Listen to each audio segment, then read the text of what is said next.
राधे राधे भक्तों, सभी भक्तगणों को मेरा सादर नमस्कार। कार्तिक मास अध्याय 21। जय जय तुलसी मैया, जय जय श्री हरि।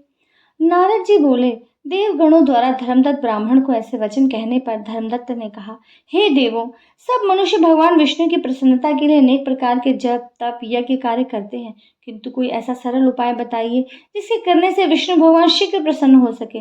देवों ने कहा कि आपका प्रश्न श्रेष्ठ है, हम इसका उपाय बताते हैं, सो ध्यान से सुनो। प्राचीन काल में कांचीपुरी में चोल नामक चक्रवर्ती राजा हुआ। वह बड़ा बलवान और पराक्रमी था। उसने अपनी वीरता से चक्रवर्ती राज्य की स्थापना कर ली। वह धर्मात्मा भी बहुत था। उसके राज्य की प्रजा धर्मात्मा थी, इसलिए उसके राज्य में कोई दीन दुखी असहाय और रोगी नहीं था। एक समय वह राजा भगवान विष्णु के शयन स्थान अनंत शयन में गया और भगवान विष्णु की स्वर्ण के फूलों से पूजा की। उसी समय उस राजा की प्रजा का एक ब्राह्मण विष्णुदास नाम का भगवान विष्णु की पूजा करने के लिए वहां पहुंचा और तुलसी और फूलों से भगवान विष्णु की पूजा करने लगा। ब्राह्मण के फूलों से राजा के चढ़ाए हुए रत्न और हीरों से जड़े हुए सुनहरे फूल ढक गए। राजा यह देखकर क्रोध से बोला कि हे ढोंगी मूर्ख, तूने मेरे चढ़ाए हुए स्वर्ण और रत्न के फूलों को तुलसी और सादे फूलों से ढक दिया है। ब्राह्मण बोला, हे राजन, तुझे अपने धन का घमंड है, इसलिए तू ऐसा कहता है। तू धन का अंधा, पूजा करना क्या जाने। ब्राह्मण के वचन सुनकर राजा बोला, हे ब्राह्मण, तेरी भक्ति से तुझे दरिद्रता मिली है। क्या तूने कहीं पर कोई देवालय या अन्य धार्मिक स्थान बनवाया है?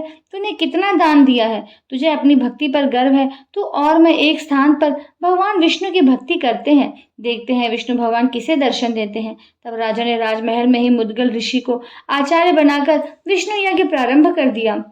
ब्राह्मण तो मंदिर में ही ठहर गया। उसने विष्णु भगवान की प्रसन्नता के लिए माघ और कार्तिक मास के व्रत विधि पूर्वक किए। वहां तुलसी का वन लगाया और उसकी सेवा करने लगा। उधर राजा भी महल में मन लगाकर विष्णु की भक्ति करने लगा। इस प्रकार दोनों का पूजा करते हुए पर्याप्त समय व्यतीत हो गया। श्रीमन नारायण नारायण हरि हरि, भजमन नारायण नारायण हरि हरि, हरि ओम नमो नारायणाय, ओम नमो नारायणाय, हरि ओम नमो नारायणाय। भक्तों, इस प्रकार से 21वां अध्याय संपूर्ण हुआ। आशा करती हूँ आप इससे लाभ प्राप्त करेंगे और अधिक लाभ प्राप्त करने के लिए मेरे चैनल को सब्सक्राइब करें, बेल आइकन को प्रेस करें, वीडियो को अधिक से अधिक शेयर करें।